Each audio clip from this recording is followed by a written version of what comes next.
user profiles. In this nugget, we'll be addressing user profiles, where I'll start off by just describing what user profiles are and how they're used.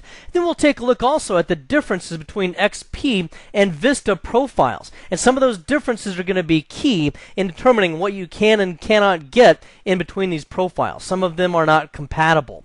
Also, we'll take a look at some roaming profile issues. This is where we can have a profile follow us no matter where we go on the network, and that way we don't lose any settings. But they also have some problems. We'll take a look at some of those as well as some of the solutions, and ultimately we'll be looking at redirected folders as a big part of the solution, and something that Microsoft, at least the official Microsoft party line, is that this is the best way to keep our consistency between XP and Vista if we have to log on to both desktops, and we want to retain our user settings. Have you ever heard of a little town called Sedona, Arizona? It's a beautiful spot about an hour and a half north of where I live, and I took my wife up there a couple of days ago just as kind of a quick little getaway. And we went up there, and the first day was actually a little disappointing because it was overcast and cloudy the whole time, and I was sick. In fact, quite frankly, I'm still not feeling well, but I went up there, and we didn't really get to see what we wanted to see. But the second day that we were up there, I decided to go out and just see what I could find, even though it was still overcast.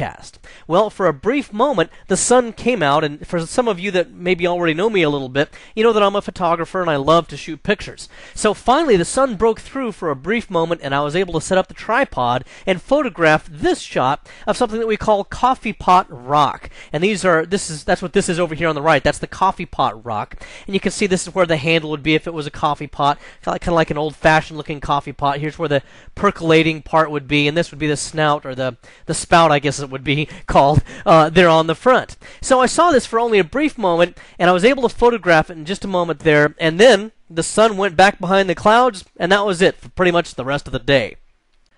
Well, when it comes to our objectives for this video, the exam objective that I'm addressing is the one that says troubleshoot deployment issues.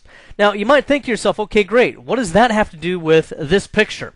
Well, initially, not very much. You see, when we look at that exam objective, and it says to troubleshoot deployment issues, that sounds like it means what happens if the installation doesn't go properly, or if it blue screens in the middle, or some other problem occurs. But strangely enough, in the Microsoft documentation relating to that exam objective, it really doesn't address that kind of a problem. What it's really talking about mostly is the user environment and making sure that the user gets what they want. And that's how it kind of relates to this picture. Because when the user first gets to Windows the first time and they log on for the first time, they might not see what they wanted to see, just like I didn't get to see this the first day I was up there because the light wasn't right.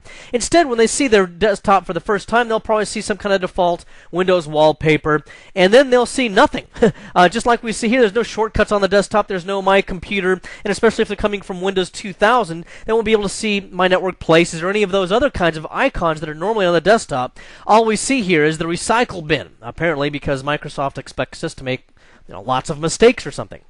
In fact, anything that we might have even customized on the Start menu won't look the same either, and so we're going to be a little bit left out there as users and not seeing the things that we want to see or expect to see. Now, in previous nuggets, I have talked to you about migrating the user state. We use the user state migration tool and the Windows Easy Transfer Wizard to be able to do those things. So directly in terms of transferring users' data from one computer to another, for example, or when you upgrade a computer and you want to migrate the settings back to the new upgraded computer, those things we've already addressed. But we're really addressing this in a little bit more of a corporate sense now, especially when it comes to something like roaming user profiles. And first of all, before we get into that, let's just address what a user profile really is. And this is what the user profile is. It's the user's environment. It's everything that they're accustomed to working with. For example, the color of my mouse pointer here, the size of it, the wallpaper that I've selected, or in this case, not selected, the stuff that appears on the Start menu. It can also include things like certain kinds of data. And we're going to go ahead and address what a lot of these broad categories of the user profile are, starting with those data files. So, for example, if I browse the hard drive right here, I see that I've got under the users directory, which is where profiles are located in Windows Vista. If I go under that, then I see that there's another user that's logged on here in the past, Phoenix User 01. And by double-clicking on this folder, then we'll see that we have certain documents right here. And if I double-click that, we'll see that we have, a marketing plan here is what's included in that user's documents. So this is included in the user's profile. And this has been true in previous versions of Windows as well, not the same folder names, but the user's documents has always been part of the user's profile, except that in the past it would have been called My Documents instead of just Documents. And for compatibility purposes, you'll see that there's still a folder here, and this kind of has a way of being able to trick applications into being able to work with it when they look for a specific folder named My Documents. But if I try to double click on it, you see it doesn't actually really exist in the way that I can directly access it. It's just a pointer for backwards compatibility purposes. So now we have this documents folder, and that's where our data appears there. So that's one part of the user profile is our data files. And this would also include, and let me go back to this. I'm sorry for switching back and forth, but that would also include things like music, if you had any music that was included in this, or if you had any pictures that were included. For example, here's my picture of Sedona that I copied into that. Okay, so that's also part of that user's profile. Now, when I take a look at this again, another thing to point out is that there's also these sample pictures, and this is just an FYI. You're not going to be tested on this, I don't think. But this is not, when I double click on it, this is not going to be the physical pictures located within my individual user profile. Because if you look up at the address bar, look what happened when I double clicked there. It went to public pictures, sample pictures. Say now, I see here this is actually just a shortcut. So it takes me away from the users and then this specific user, and it takes us into the public pictures location. And the significance of that is that I could have any number of users log on and create a profile on this computer. They will all have sample pictures, but in reality, there's only one copy of those sample pictures. It just points back to that default location that I just showed you. And then the other thing you would see there is user preferences as part of the user profile, and that's all wrapped up in another file called ntuser.dat. What this file is it's actually this file that you see right here, and it's actually the registry settings. This gets read into the registry settings when the user logs on to their profile. And if I just go to the registry editor, you don't need to memorize this, but if I type in regedit and press enter, and then I'll go ahead and grant permissions here to look at that, then what this does is it opens up the registry editor. You're not going to need to know this specifically for the exam, but I'm just trying to show you where all this is located. The ntuser.dat file loads into the HKey current user location, and then if I go to someplace like the desktop, for example, that'll identify what I've selected for my wallpaper, which in this case is nothing, remember. Or if I had chosen a picture, for example, whether or not it would tile it. A 0 means not tiling it. If I put a 1 up there, that would mean to tile it. Now, of course, there's easier ways to do that. By using control panel settings to be able to make these decisions, then I don't actually directly edit the registry. So, for example, if I were to just select something, you'll see this happen almost immediately. I'll go to the right-click and choose Personalize, and I'm going to go quickly to the display settings, rather, let me cancel that, to the desktop background, apologies. And then if I choose some picture, I'll just choose whatever that picture is, and I'll say I want to tile that, and I'll click OK. Now when I go back into the registry editor, you'll say, hey, wait a minute, James, you must be wrong because it still says 0 there, even though you selected to tile it. But if I refresh the screen and now choose Tile Wallpaper, now we'll see that it has been selected to 1. Like many other things, you do have to refresh the screen at times. Now it also identifies a specific location for my desktop wallpaper, a specific graphic that it wants to use. So that was all read into the ntuser.dat file, and that's what brings me this right now.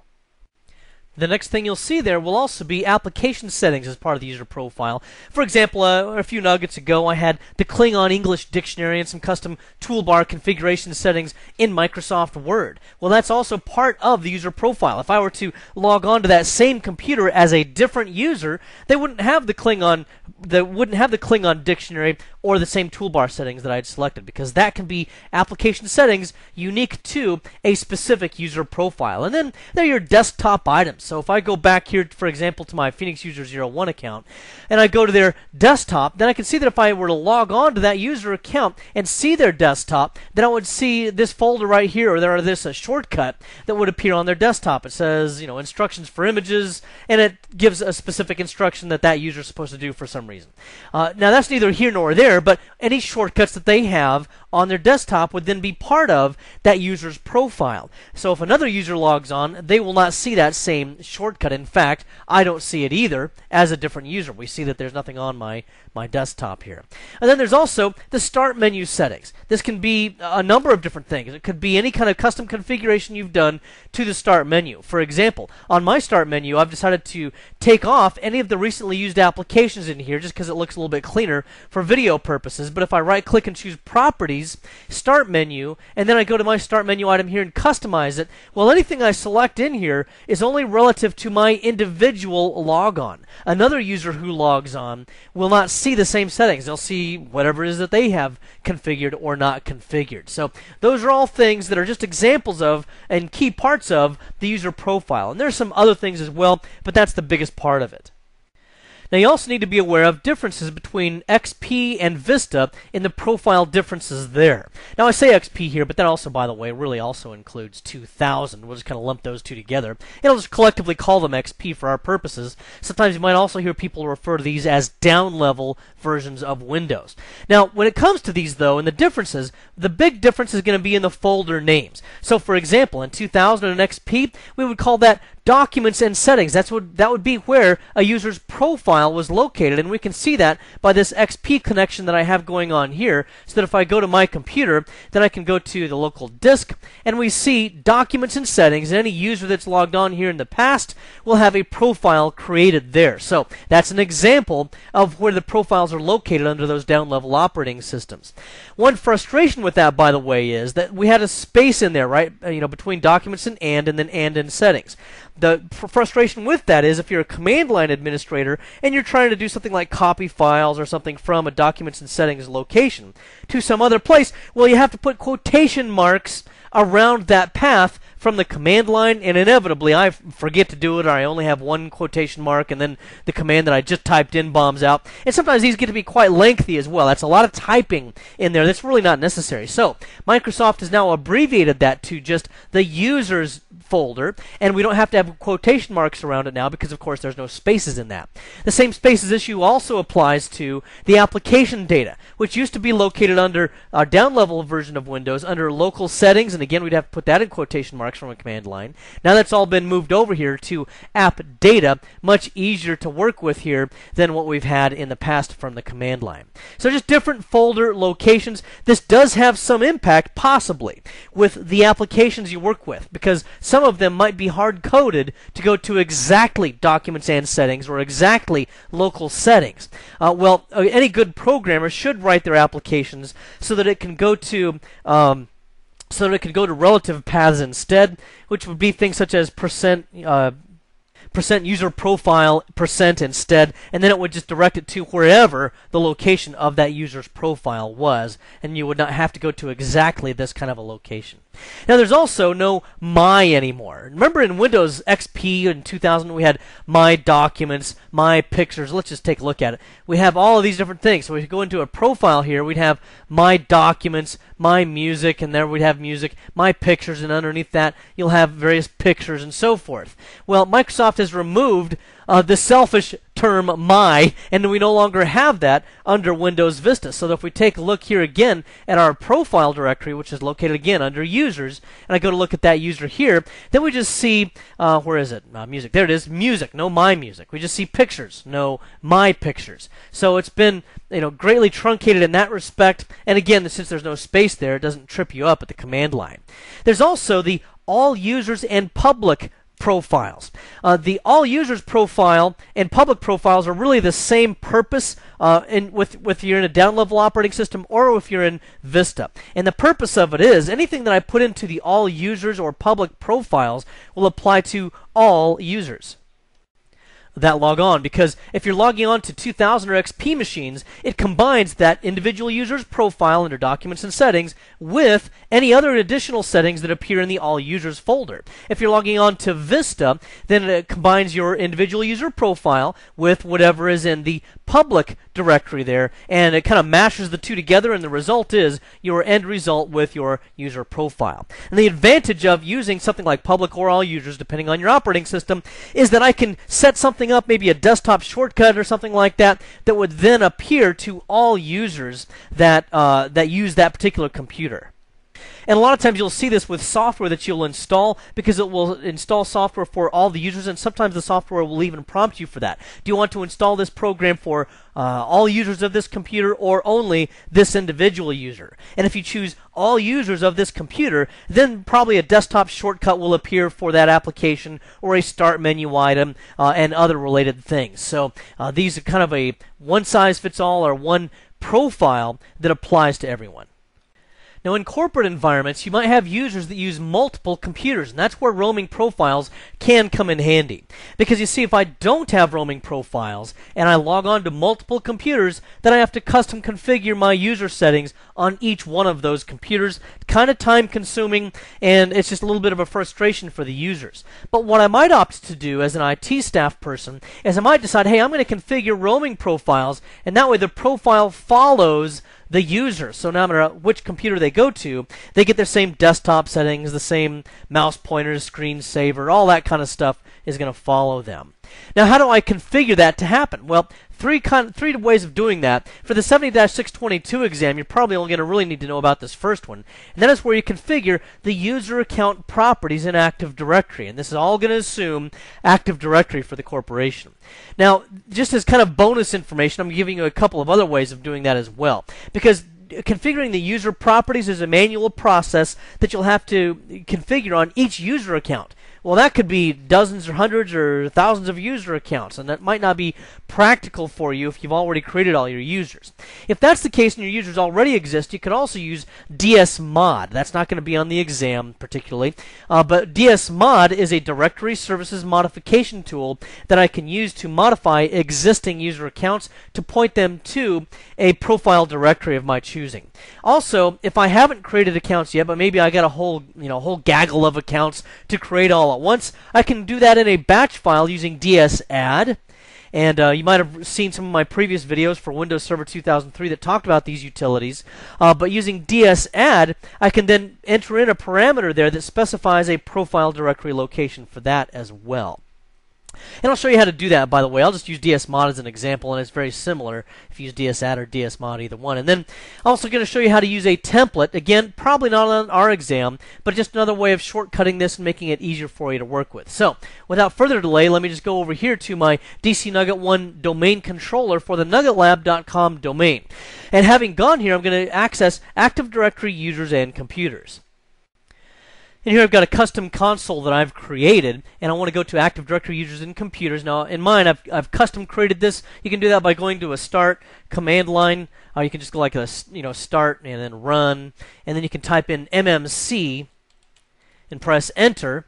And you don't need to know this for the exam. I'm just showing you how I got to where I am. Then you can go add, remove, snap-in, and then you simply browse for whichever snap-ins interest you by clicking add, and then choosing Active Directory users and computers, or any other thing that you prefer. Now, the advantage of creating these custom consoles is that I don't have to open up multiple consoles to access the tools that I like to use the most frequently. Instead, once I've created that custom console and then chosen File and Save, then I've got it all customized the way I want it to be. Now, for my purposes, I've created an organizational unit here called Phoenix Users, where I have a single user account. But I'm not really ready quite yet to configure a roaming user profile, because we have to have a location for that profile to go in the file system. So what I'm going to do here is to create a folder called Profiles, and then I'm going to illustrate what happens with this. All right, click here, choose New Folder, and I'll just call this Profiles. And then it needs to be shared so that users are able to copy their data into it. Now, the users don't know they're copying data. This will happen automatically at log off or log on, depending on what's going on here. So I'll right-click here, choose Sharing and Security, and I need to give the proper share permissions. Now, this is going to look way too liberal, but I could go everyone, full control. I could also remove everyone and add in authenticated users, full control instead. But both of them are pretty wide open. Don't be too concerned about that quite yet, because although this looks too permissive, what happens with roaming user profiles is it will custom configure the security permissions, the NTFS permissions, underneath this folder, and it will lock the profile down to individual users. And so, of course, right now there's nobody in there because I haven't redirected anybody's user account to point to this profiles share to store their profile. But what I want to do here is to point something out. Once that happens, if I don't take any other action, then it'll start to create folders here for each individual user, Phoenix user 01 and anybody else that has a profile that's created there. The problem there is administrators can't access those profiles. In fact, if I try to double click on one of them, it will deny me access because only the user and the system has exclusive access to those profile directories. So I'm going to kind of jump ahead of myself here, talk about group policies, and we're going to show you something that's a little bit out of scope for the 70-622 exam here, but it's just a brief detour to help circumvent that issue where administrators can't access those. So here I've gone to a custom console where I've previously created a group policy management console, and the group policy management console is what we use to manage group policy objects, which you can see down here. And what I've done is I've created one called Add Admins to Profiles, and I've linked it right here to the domain. You can see it right there, Add Admins to Profiles. Okay. Now if I edit this by right-clicking and choosing Edit, and again, I'm ahead of myself, but we will be talking more about policies later on. Then I can go down here and I'll show you what I did. I went to Administrative Templates, System, and then I went down to User Profiles. Let me change this to a standard view so we can see a little bit better. And then I chose Add the Administrator Security Group to Roaming User Profiles, and I enabled that setting. Okay, that's already been enabled. Then what I would have to do is to refresh the policy on my XP client, which is where I'm going to log on first here. And that can be done either by restarting the computer, or if it's never started up on the domain before, then it'll read this policy the first time it starts up. And then it will allow administrators to be added to the security permissions for that particular profile folder. Alright, then back on track here. Let's go ahead and take a look at kind of this visually to see how this would work out. Here's my server. This, for example, is DC Nugget 1, which has my profiles share on it. Okay, this is my profiles directory that we talked about that I created. Profiles. Okay. Now, within this, we're going to see other subdirectories for each individual user. So, for example, this one would be, Phoenix user 01. And I'm running out of space there, but that's just Phoenix user 01. Now, the Phoenix user 01 account is a user account that logs onto this workstation. Okay, when they log off for the first time after roaming profiles have been configured, it's going to copy all of their profile settings under users to this profiles directory, and then that's where this folder will come from. Now the next day, maybe they're filling in for someone else who's sick or on vacation, and they're going to a separate workstation, a different one than they worked on yesterday. Then when they log on to this one for the first time, it'll say, hey, do I already have a profile under here, under the profiles directory down here? And they'll say, sure enough, I do. So this time it'll just copy it up from that server's profiles directory and from the user folder right here, copy it right up to this machine, and that way they get the exact same settings on this machine that they did on this machine. Okay, so that's how the roaming profile roams from one computer to the next. Now then, the next thing I need to do is to go ahead and configure that user account to be able to make use of roaming user profiles. So as I open up again my administrative console, which I alluded to earlier, now I'm going to go back up to that specific user account, and this is the most fundamental way to do this. You'll need to know this for the 70-622 exam. You'll just simply go to the user account and double click on it and go to the profile folder. Then what I can do is to go to the profile path, and I'll enter in whatever the UNC path would be of its destination. So it'd be DC Nugget 1 / and then what was the name of the share I created? Profiles, I think it was, right? Profiles. It's not case sensitive, but I capitalized it anyway. Profiles. And then what I'll also usually do is to make it specific to that user. I could type in here Phoenix user 01, but I'm just going to enter in %username %, and this is a variable which will just identify whatever the name of the user is, and if I click apply, you can see how it automatically then fills in that variable for me. Okay, so I do that, I click OK, and now what's going to happen here is I'm going to log on and log off to an XP computer to demonstrate how that it can copy a profile up to the server. Now, and you'll see that appear right here. Now, you might ask again also, why are you doing that with XP? This is a Vista course. Well, I'm going to show you some interactions also between XP and Vista and some differences there beyond what we've already discussed. Now then, here I am on the XP machine, and you can see I've got a couple things going on. I've blanked out the wallpaper. I don't have the, verdant green meadow that we normally have for XP. I took the clock off the taskbar area. I created a shortcut here to my chocolate chip recipe. Okay, not much of a recipe, but there you have it. And that really actually just points to my documents. That's where the actual document is. And I just did a few things there so we'd have something to work with. Now, when I log off with this account, and I choose to log off there, we'll see that I don't know if you can see it there, but briefly it said that it was saving the settings. What that means is that it's copying the settings. So if I'm over here and I'm logging off, it's copying the settings up to the profiles directory there. And let's go check that out over on the server. So sure enough, here I am on the server, and if I look at the profiles directory, I can have access to this Phoenix User 01 roaming profile. Now, apart from the group policy object that I configured, remember this? Remember we had to add admins to the profiles? Apart from my having done that, I would not be able to access this profile, but now I can, and I have full access all the way through. And if you look at the security properties, in fact, you'll see that I have both administrators and Phoenix 01 have access in addition to the system, which always has access. But if I had not configured that policy, it would only be these bottom two that would have had access, and I would have been denied. So there we have it. And you can see again, if we look at things like there's the desktop, there's the shortcut to the chocolate chip recipe, and so forth. It's all right there. There's the documents for that user and so forth. So that's the way the roaming profile works there. And so then here what you see me doing is logging back on as Phoenix User 01. It's loading my personal settings. Did you see that message?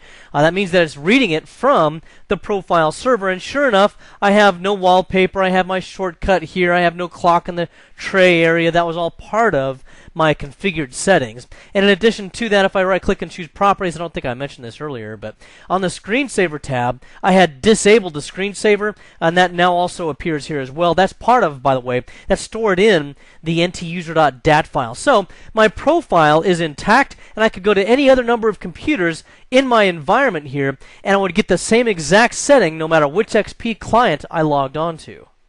Alright, then I told you I'd show you another method for being able to modify the profile location. Rather than having to go in here manually, going to the profile tab, and typing in the path to that user's profile, you can, and this is to get you started. I don't have the whole solution here for you, but just so you know you can do it, you can script this using something like dsmod for an existing user account. And here what I've done is, I've typed in dsmod, that's directory services modification for a user, and then I've entered in the path location here. The reason why I have quotations is because I have a space after Phoenix, okay? So I enter in common name equals Phoenix User 02, organizational unit equals Phoenix Users, and then these are all separated by commas and no spaces there. Domain component is Nugget Lab, comma, domain component equals dash profile, that's what I'm modifying. The profile is whack DC Nugget 1 profiles, and then instead of using %username dsmod uses $username and so then I'll go ahead and press enter here, and we'll see that it succeeded. Now when I go back to Phoenix User 02 and go to the Profile tab, we see that it automatically took it to that particular location, so that if this user logs off and logs on again on one of my machines, then their user profile will copy up to the appropriate location. And then the third method for being able to more quickly create roaming profile directories or roaming profile locations for users is to create what I call a template account. And this is just another practical thing you can do. Again, probably not an exam issue, but useful to know. So I'll just create a new user here, and this user that I'm going to create is not one I ever actually intend to log on with. I'll just call this, in fact, _template. The reason why I put an underscore there is because I want it to float to the top of the list alphabetically. Okay. And then I'll just go ahead and next this, and I'll give it a password if I want.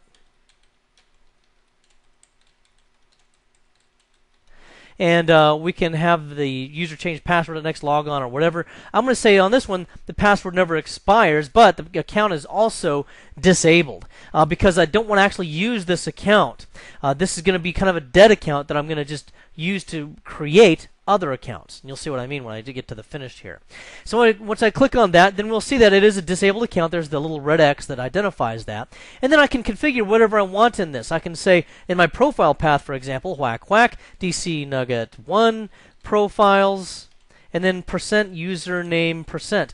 if I can put a percent in there, there we go. Now, anybody who creates any accounts that are created off of this template are going to automatically fill in the name of the user that we create from this. And you can do other things as well. You know, maybe you want them to be members of specific groups and so forth. All of those other things that you configure in here would likewise be copied as we work with this. Now, there's my disabled account, but I want to create a new account, and I want to have all of the settings that I might have configured into that, including the roaming profile directory, to be created for my new users. So I'll right click here, choose copy, and then I'll just enter in the name of the user, Phoenix user 03, for example.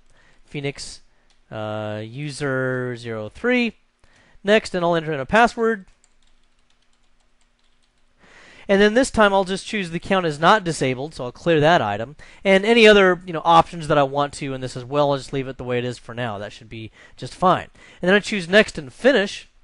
And now what we'll see happen here is, when I go to that user's profile directory, it has now filled in all of this for me. So this is a good way to create user accounts regardless. If I have a whole bunch of user accounts that I want to create that all have exactly the same or very, very similar settings, then I'll create a template account and just right-click and just choose copying off of that.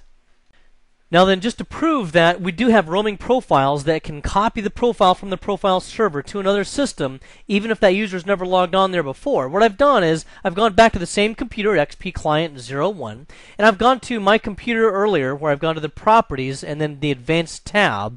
Where under the User Profiles settings, I've gone here and I've deleted that account. Now you can delete any profile that you're not currently logged on with. So I could select this one, for example, and hit delete. Well, I already did that for Phoenix User 01, so now I don't have a profile here at all. And yet you'll see what happens here is, I'm going to log off, and when I log back on again as Phoenix User 01, it's going to copy the profile from my profile server here. It's going to copy the profile from right here and copy that directly back down to back down to that XP Client computer. Now then, there are also sometimes roaming profile problems. And first of all, you might not even need roaming profiles. If everybody always comes in and logs onto the same exact desktop every day, then I wouldn't even use the overhead, the disk space overhead on your server that roaming profiles might require. Just leave things as they are. But if you have users that go from one machine to the next, or they have a desktop and a laptop computer that they want to have the same settings on, then you might need to go ahead and do something like this and create roaming profiles. But once you do that, there are potential problems, such as connectivity problems. If you try to log on to a machine and then it gives you an error message saying that it was not able to properly load the profile, that probably means that it had a connectivity issue, couldn't make a connection to the profile server. Then what it says is, if you read the fine print on the error message, that it's going to go ahead and just load a local profile that's a temporary profile. But that temporary data will be deleted when the user logs off. That means you could have data loss because the user just kind of clicks OK past the message. They don't understand what it's saying. And then they create a new really important document in My Documents if it's XP, or in Documents if it's in Vista. And then when they log off, it deletes that profile. Well, the data was part of that profile by default. So you could have lost some data there. A big, big issue to keep in mind. Also, it can give you a slow log on and log off, especially if your profiles get to be around 20 megabytes in size or larger. And if you do keep your data in the documents as part of the profile, that can get really huge depending on what your users do. So if you have graphic artists, for example, that have 100 megabyte TIFF files or very large videos and all that kind of thing, wow, that could significantly extend the log on and log off time. In fact, that even happened with my daughter, who sometimes works for me. She brought in all of her iPod music, and she had 10 gigabytes worth of music. So I created a profile for her, a roaming profile, not realizing that she'd stored all this music in the profile. And she said, "Dad, it's taking forever for me to log on." And it was like over an hour. I don't even remember how long it was. Well, she had 10 gigabytes worth of iTunes music stored in her profile that was taking so long to log on and log off. Of course, the moral of that story is don't let your users, download iTunes music on their company computers, because no telling how big that's going to get. And then we have data that gets out of sync at times as well. Let's take an example like this. Let's say we have a laptop user here. I'm just going to split this so that we have a laptop screen at the top and keyboard down at the bottom. I don't know, keys, something like that. Looks a little bit more like a Game Boy or something. But anyway, there's the laptop user. And they're working on some data. They're working on some important documents. And then they just close the lid down on their laptop. And then they get on a plane and they come back to the office. Then we have that same user log on to their desktop computer. Now they try to access the same documents they were working on with their laptop. Well, they're not going to have it. Why? Because normally the data that's included in documents or my documents as part of the profile only gets copied up to the profile server when you actually log off. This user, you can see here, they just closed the lid, so it went into suspend or hibernate or something like that, and they still have that document here on their laptop, never got copied up to a server anywhere, so when they log on to their desktop machine, that data is gone. And this can get even more complicated if they try to recreate it here and they say, well, I thought I created it. Well, maybe I really didn't. So they recreate that document here and then log off. Then it gets copied up to the profile server. Then they log on to their laptop computer again and they say, hey, wait a minute, there's the document I thought I created in the first place. You see how confusing that gets? Yeah, even my mind is boggled right now. So that gets to be, out of sync and real problems with the business data. Also, here's a big issue. You cannot roam data between XP and Vista computers. They will not properly roam data. So I cannot log on to an XP computer, have it copy data to the roaming profile server, then log on to the Vista machine and copy all of that exact same data down to my Vista machine and get all my same settings and data. And by way of example, here I've logged on to my Vista Client 01, and this is after I've already had my profile copied up to the profile server. And let me close this out. Notice that I do have a clock down here, so that wasn't part of my XP profile. If I go to my screensaver settings, then we'll see that we don't have the screensaver settings that have been retained there either. That was supposed to be none, but that hasn't been read in. Okay, so that's not any good. I don't have my shortcut for my cookie recipe here. So we can see that I really did not get the profile that I would have expected here. But I still have configured by my user account properties and Active Directory that I copy my data settings, my profile settings up to a profile server. So let's go ahead and take a look at what happens here. If I go to my server here, then I'm going to see that in my profiles, I have my Phoenix User 01 profile. That's related to my XP settings, and you can already see the difference, can't you? My Vista computers, when they log off, they create their own profile setting here. Now it's a .v2. Anytime you see a .v2, you can identify that as being a Vista profile. Now that Vista profile here would be able to roam between Vista machines, but you cannot roam back and forth between XP and Vista machines. You have to have one profile for one, another profile for the other. So the solution to that, if you're in a situation where you're roaming between XP and Vista machines, is redirected folders. And that's very important for the 70-622 exam. So follow me with this. What we'll do here is I'm going to go to the Group Policy Object Editor again, but I'm not going to use the one on DC Nugget 1 because this one right here that we have is limited. It does not show all of the Vista settings, and that makes sense because we are, after all, working on a Windows Server 2003 server right here. So what I'll want to do instead is I can just go right here and I'll just do a gpmc.msc command. Okay, gpmc.msc and press enter, and then I'll grant permission to work with that using user account control. And then we'll see here that I've got my user policy objects, my Phoenix users, and so forth. And what I'll do is I'm just going to make this policy affect my Phoenix users, so I'll right click on Phoenix users, choose create a GPO in this domain, and link it here, and I'll call this redirected folders. Okay, now what is this about? And what's going to happen here is, rather than taking an entire profile as a whole set and copying all of its settings to a single profile location, we're taking all of the constituent parts of a profile, or as many as we want, and we're copying each folder up individually. And I'll show you that here shortly. But first of all, what I had to do in advance was I went ahead and created also a folder for us. Let's just go ahead and take a look at this. Remember how I created profiles? Well, now I've created a folder called redirected folders, and I gave it also everyone full control permissions, but that's okay because you can configure the permissions by NTFS permissions that will configure automatically so that it is secure.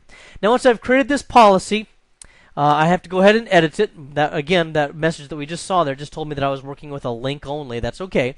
For our purposes, I'm just going to go ahead and right-click on the link and choose Edit, which does open the policy itself for me to work with. Then what I do is I go to User Configuration, Windows Settings, and then Folder Redirection, and we see all of these different constituent parts of a profile that I can now redirect.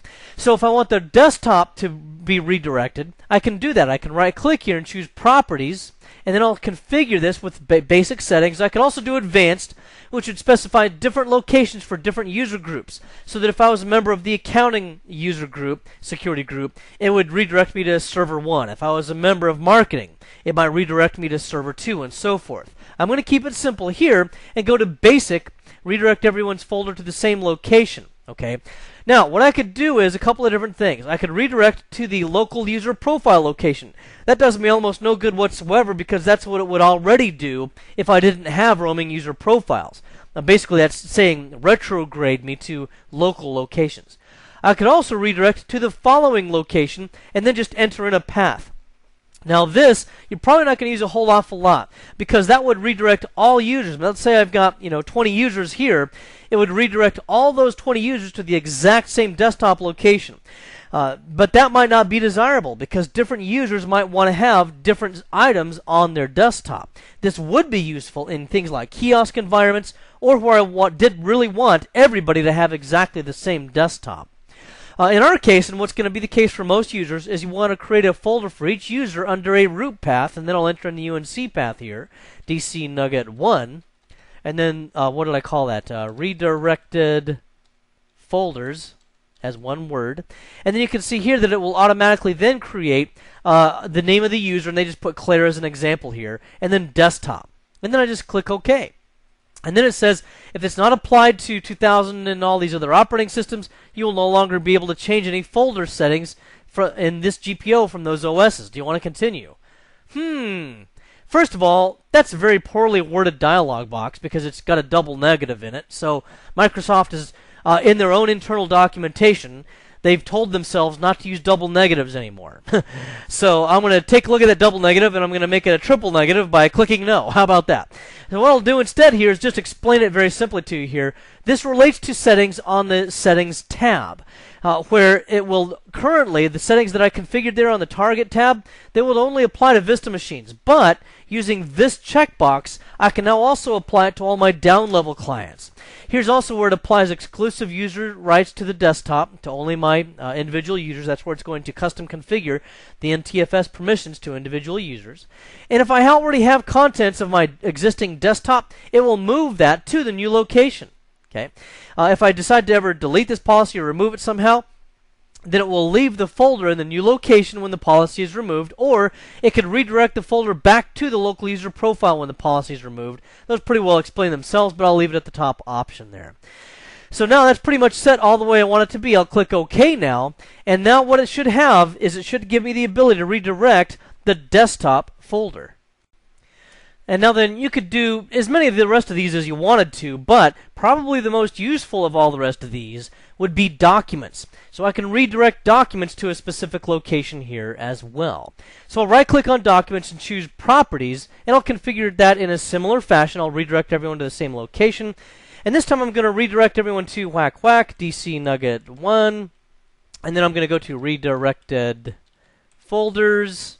And then we'll go again to the name of the user followed by the documents folder for each individual user.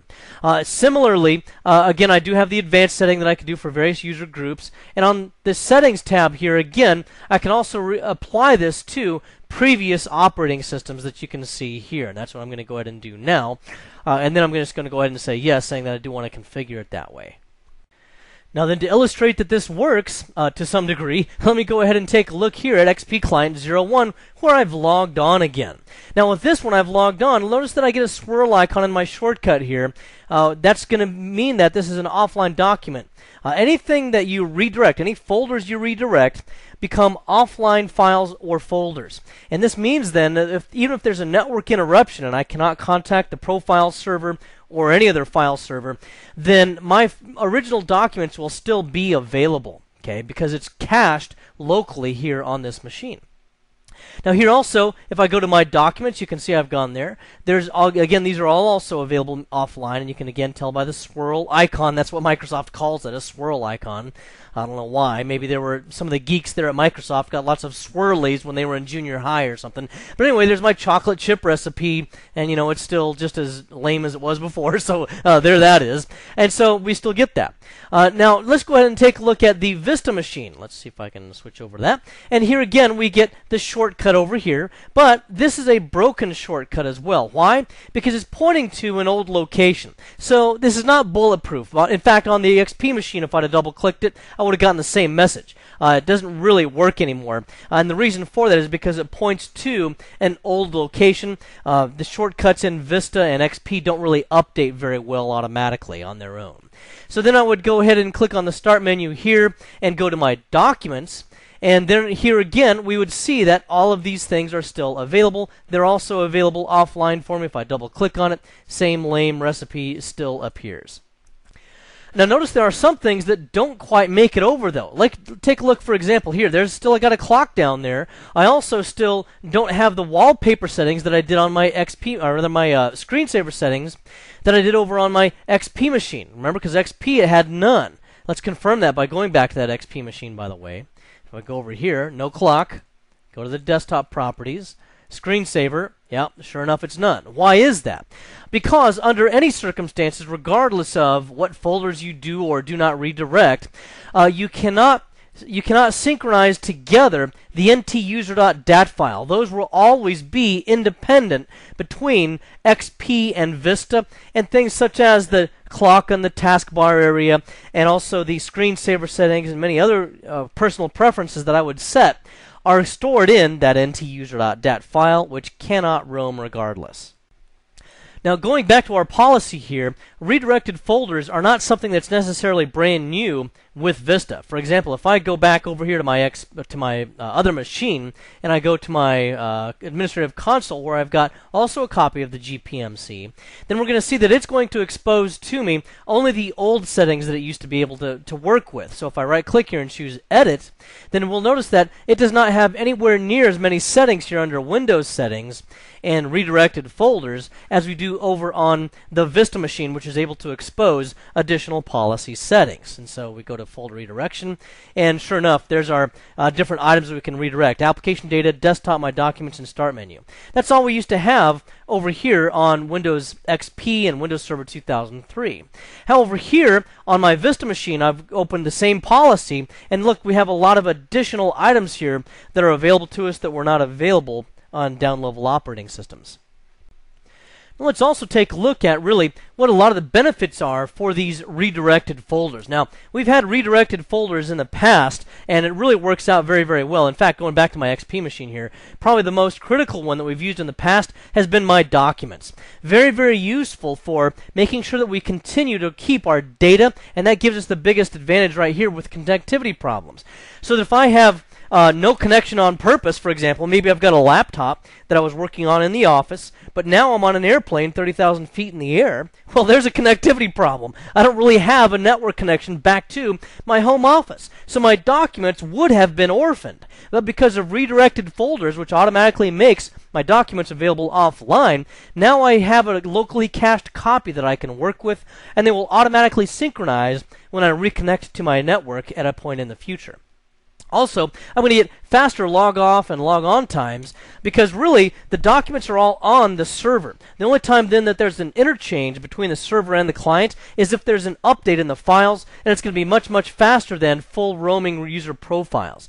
Also, I get better data synchronization. That kind of goes to what I was talking about earlier up here. If I do make a change on one of my files, then it synchronizes up to the server almost as soon as that change has been made. Now under XP, that change only goes up by default at logoff. The initial settings for offline files and folders says that it synchronizes at logon and logoff, but in my experience, I've never seen it do it at logon. It only seems to really do it at logoff. Under Vista, it just seems to know when something has changed. It's not really a set schedule. It just synchronizes when it detects that there's been a change to that file, so we get really pretty good data synchronization there. Remember again, though, that ntuser.dat does not roam or redirect at all between XP and Vista, and that's an important thing to remember. So some of your user preferences are not going to roam. In this nugget, we addressed user profiles, where we started off with a description of what user profiles are. Remember, that's things like your desktop settings, whatever shortcuts you might have on there. It's also your registry file, which is ntuser.dat, which includes all of your preferences. So lots of different things are included in the profiles, including the data. We also took a look, though, at some of the XP and Vista profile differences. Remember, they are not compatible in terms of roaming, especially, and you can never share the ntuser.dat file between them. So keep that in mind. Also, remember that the names of the folders are different as well. For example, there's no more My Documents, it's just Documents. And then we also have roaming profiles. Remember, this is what we're going to do to be able to maintain a consistent desktop environment when we go from one desktop to the next. It works best if you go from XP Desktop to XP Desktop or Vista Desktop to Vista Desktop, but if you don't, then you're going to run into some roaming profile problems. One of the key things we can see there in the problems between XP and Vista is that because the folder names are different, it even creates a top-level directory structure that's different in the profile share, meaning that the Vista machines, the Vista profiles, will append a .v2 onto the end.